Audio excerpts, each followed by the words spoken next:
released rules by the Supreme Court on extradition do apply to this particular matter. So we were joined this morning by Chief State Counsel Dennis Chan and the Prosecutor General Richard Padullo. So without further ado, I would like to give the floor to Chief State Dennis Chan for statement on this issue. Thank you, Prosecutor Polo. Good morning to everyone. Thank you for coming all the way here to BGC. Over the weekend, there were reports circulating that the ICC has issued a warrant of arrest against Senator De La Rosa, and it was mentioned that the process to be observed in implementing this warrant of arrest is through extradition.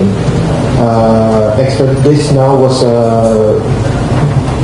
related or connected to the recent issuance of the Supreme Court on the rules on extradition. So we are just here this morning to address and clarify any misconception that may be had on the matter, and that under RA 9851, the state has two options available to it. That is extradition and surrender. So to close the door on one option and just focus entirely on extradition is limiting the state's discretion under Section 17 of RA 9851. I'd also like to inform everyone that the Supreme Court rules on extradition was actually brought about by the Department of Justice request for the Supreme Court to come up with uniform guidelines on how to resolve requests for extradition. This request was relayed to the Supreme Court sometime in the first or second quarter of 2023. And several meetings of a technical working group were conducted to deliberate and come up with the final draft of these rules on extradition. It just so happened that the rules came out at this point in time where all of these issues or controversy surrounding extradition is being discussed publicly. So, with that being said, I know you have more questions than you would want to listen to me. So I will just open the floor for questions. Maybe Polo, you can. So we will be accommodating few questions given the Chief State's time restriction. So any questions from the media, please? Yes, ma'am. Hi po, Liam from Rappler. Good morning. Sir, is the Philippine government decided that what it will implement is the surrender? Just like what you did with former President Duterte, like sure na kayo na you will do the same thing? At this point in time, the state is seriously studying all options available to it. We are not closing the door on extradition or surrender per se. And until now, we have not seen nor received a copy of this ICC warrant of arrest. So, lahat to in the theory space pa lang tayo. What we in the Department of Justice just want to come out in the open and explain that there are two options available to the state under RA 9851. And that is extradition or surrender. Yes, ma'am. Sir, can you, I'm Sandra Aguinaldo from GMA 7. Sir, can you clarify, are we saying that the arrest warrant is not yet confirmed? And also, sir, have you heard from Senator Boto, would surrender be in the works at the moment, sir? Yeah, we have not seen nor received any copy of this ICC warrant of arrest. We are just reacting to what we heard over the weekend and what has been circulating online. As to the senators, to the good senator, we have not received any. Nor I don't think he will be making such a representation considering na wala pa. There's nothing to speak of. No ICC warrant. Sir. Sir, Adrian Ayaling po, ABS-CBN. Sir, what's keeping the government from choosing yung surrender na option considering yun po yung ginawa last time? Bakit hindi po uulitin yung ginawa last time kay former President Duterte? Well, we, the government, we are just one piece of the entire structure of government. So a lot of considerations would have to be taken. We are also mindful of the fact that there is or there are still pending petitions before the Supreme Court. So as a matter of practicality and yung propriety, we may have to wait for the Supreme Court to decide on the issue because our position is that is the one being questioned by the camp of the former president. So, yun, madaming mga kailangan timbangin, maraming kailangan na tingnan na aspeto from different angles. No? But sir, theoretically, if you are going to differentiate the two, yung surrender and yung extradition, ano po yung mas madali and mas practical na gagawin ng government if and when na meron na pong arrest warrant? Theoretically speaking, the faster approach would be surrender because if we go through the extradition route, there will be a request for extradition coming in through the Department of Foreign Affairs. It will be transmitted to the DOJ for evaluation. We will file it with the proper trial court. Magkakaroon ng pseudo hearing to determine whether or not the request is compliant with the extradition treaty and the extradition law of the Philippines, after which doon lang ma-extradite yung tao. So we are looking at possibly months for us to surrender, very definitely shorten ang process time. Yes, ma'am. Good morning, Jonah po from Asahi Shimbun. Is the fact that Senator Bato is a serving lawmaker, is that a factor in your consideration if you can surrender him? I could not comment on that for the meantime. We are just looking at the legal aspect, but possibly worth considering yung puntong yan that the senator is an incumbent senator. Is there anything in Philippine law that prevents government from, surrendering or giving up jurisdiction over an incumbent legislator or anybody serving currently in government? Can you clarify? Is there anything that prevents, is there anything written in our laws that prevents the government from surrendering serving legislator to a foreign entity? Or is just that? Hello, good morning.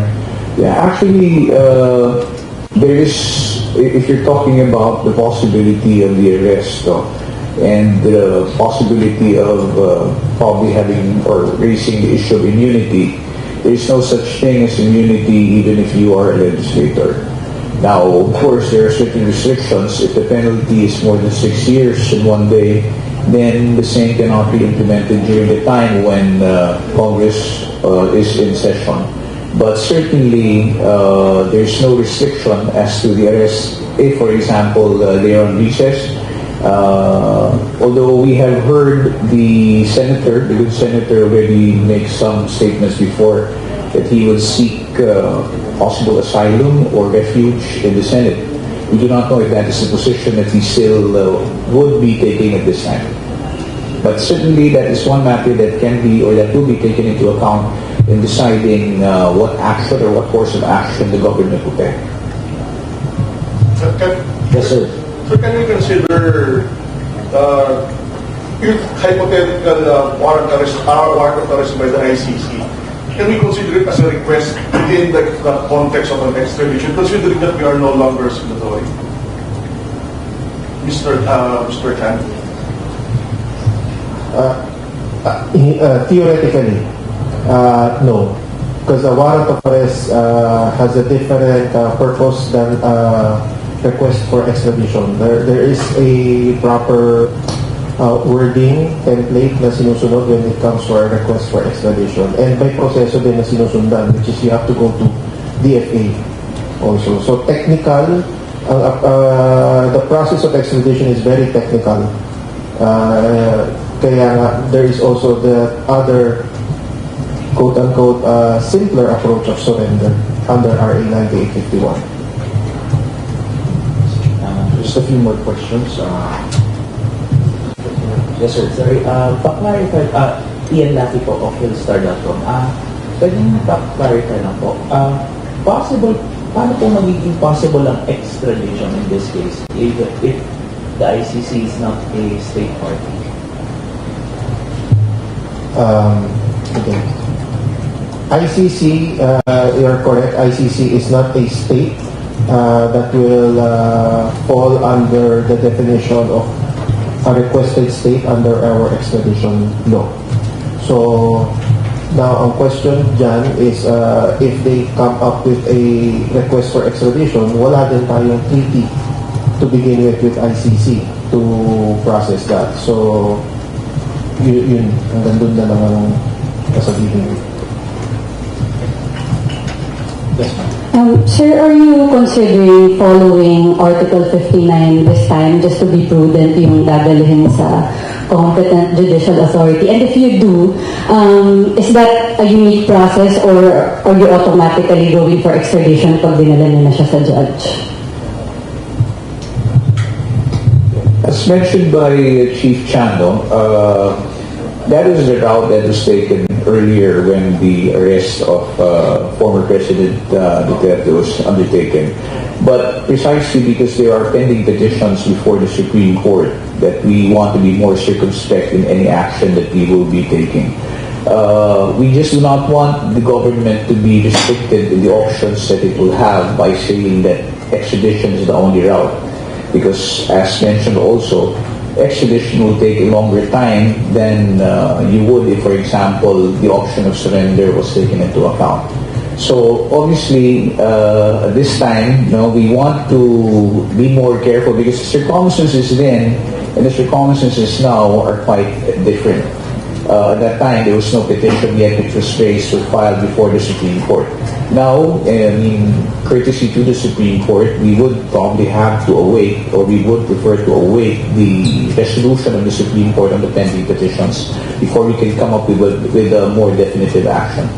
Sir, sorry, quick follow-up. Do you mean to say that if ever mas naunang dumating, mas naunang i-transmit yung warrant of arrest or red notice at wala pang resolution yung Supreme Court, you would wait as in hindi pa i-implement yung red notice kasi wala pang resolution? Well, yan yung pinag-aaralan ngayon, no? Kung anong gagawin kung halimbawa nandiyan na. Kasi right now, everybody's talking about a hypothetical situation. We've heard over the weekend about the warrant of arrest being issued, but we have yet to see a copy of the warrant. But then again, notwithstanding that fact, we are already in the process of discussing what course of action to take, whether it could be a prudent course to immediately implement the arrest, notwithstanding the fact that there is no resolution yet from the Supreme Court. What we're simply saying is that as far as the department is concerned, we would ought to have that resolution from the Supreme Court so that once and for all, at least it could be decided whether the first course of action undertaken by the government when the arrest of the former president was undertaken in March would be the correct course of action, or if there is any other option. If the court says it's extradition, then we will have to abide by the ruling of the Supreme Court. Yes, sir. Good morning po. Grant po from Bombo Radio. Sir, since we have information na nagsasabi na meron ng arrest warrant and that we are saying na wala pa po. Sir, for the information to the public, kanino po ba dapat namin malaman or sa anong ahensya ng gobyerno namin malalaman kung meron ng arrest warrant na in-issue laban kay Senador Bato de la Rosa, sir?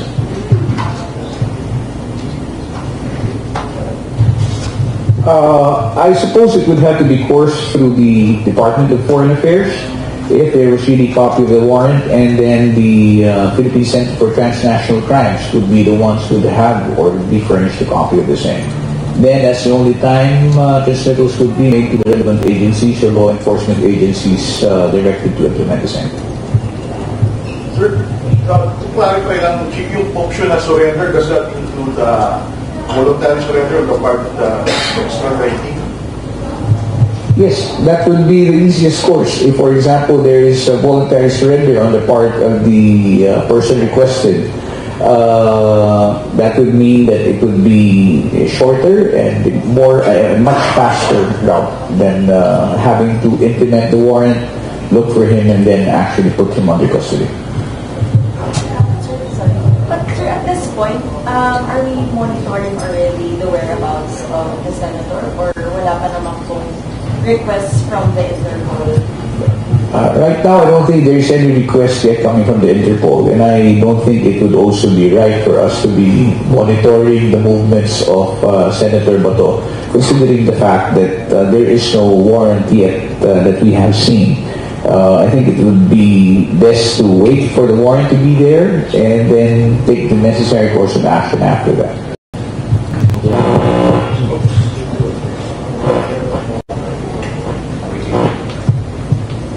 No questions? Sir? So yung sa clarify lang, yung sa petition sa Supreme Court, ito yung kay former President Duterte, tama sir? Pero pag ganun ba sir, kasi yun nga, yung circumstances noon, yung arrest ni former President Duterte pinag-uusapan. Pero this time, kay Bato, mag-a-apply din po ba yun? Remember, the one who filed the petition at the time was it was Senator Bato de la Rosa. Okay, so we cannot say that why would we have to wait when it pertains to, or the petition refers to, the former president. Actually, it made mention of the procedure which was adopted by government when it implemented the warrant of arrest in March. But since the petitioner in that particular case is Senator Bato de la Rosa himself, we find it best that we also wait. No? We wait for the resolution of the Supreme Court on the matter. Party na rin kasi siya, sir. Party na rin kasi siya, parang ganun. Yes, that is correct. Sir, quickly, would you know kung submitted for reso na yung mga petition? Well, we have been following it up with the Supreme Court. Now, we have been told to just wait. So, I suppose all the pleadings that we were supposed to file had already been filed, and it's just a matter of time before the Supreme Court probably would come up with its own resolution. Sir, follow-up lang ulit. Parang you mentioned the word courtesy. Mas courtesy lang ba siya talaga? Or, kasi paano ba yun? Kasi wala namang TRO din. Parang for the public, ang iniisip is, kung wala namang TRO, bakit hindi gagawin? So, mas a matter of courtesy lang po ba siya? Or parang pwede rin ba na kung walang TRO, tuloy niyo lang po yung pag-surrender? Madali kasi sabihin na parang, since walang TRO, gawin din natin katulad ng ginawa natin dati. But remember, apart from the TRO, there was no petition that was filed yet. The petition was filed immediately after the transport of the former president to The Hague. So, seeing that there is this issue which was raised before the Supreme Court, seeing as it is that these issues are also taken up during the Senate committee hearing headed by the Senator Amy Marcos, we deem it prudent, to be a bit more circumspect and, well, better that these matters which have been raised, legal issues as they are, be first resolved before we take any appropriate action.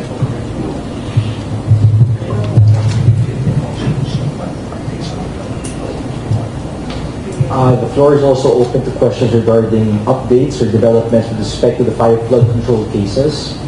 So we invite the media to ask questions as well on this matter. Sir, what can we expect on Friday? Sa Friday po, sir, yung hearing? Yes, we also have the first hearings scheduled for the first 5 cases on those projects, which are pending before the Department of Justice to be scheduled for preliminary investigation yesterday.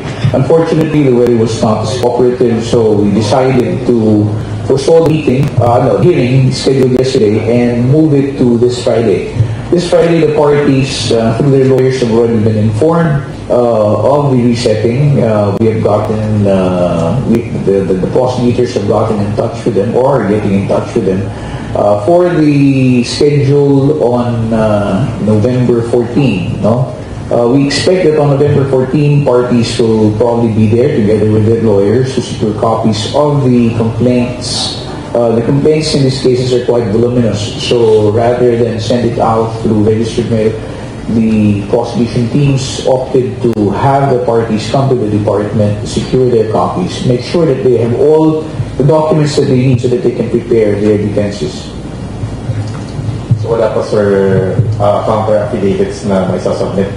Well, as of by this Friday, I don't think there will be any counter affidavits that will be submitted yet.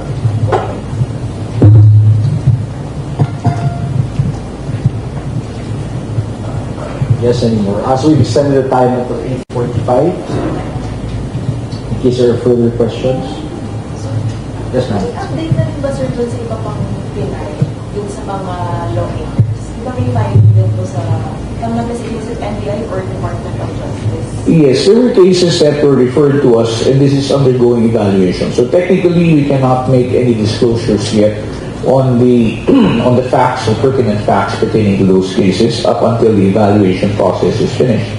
We expect the evaluation to be terminated within the week, and hopefully by the end of the week or by early next week, we will be able to make an announcement as to the additional cases that have been filed. We would also like to inform the public that cases have been filed for tax evasion against certain contractors, and all of these cases are now undergoing a preliminary investigation also in the Department of Justice.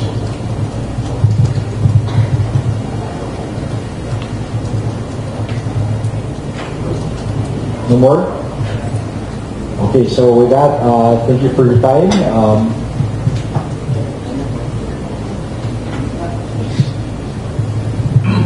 Yeah, sorry, before we close, I just remembered that I believe yesterday there was a press statement coming from Attorney Torion saying that surrender under Section 17 of RA 9851 is not yet self-executing. I think it's along those lines which he said. So just like to respond that it is the position of the department that that RA 9851 was actually the state's response to its becoming a member of ICC. So by virtue of the state of the Philippines then acceding to the ICC, Congress intended the provisions under RA 9851 to be self-executing.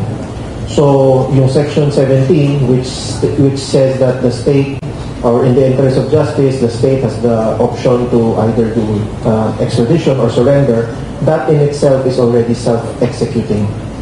If we will follow the ruling of the Supreme Court on the Manila Prince case, if I am not mistaken, on what are self-executing and non-self-executing provisions. So, yun, that's all. Thank you. So, mas simple ng self-executing is parang diretso pwede na? Pwede na. Like the anti-dynasty law, hindi siya self-executing. It needed a subsequent act of Congress to become self-executing. So, sa surrender or sa RA 9851 naman, it is already self-executing. There is no more need for subsequent legislation to fill in the gaps, so to speak. Pwede mo kahapon. Sorry.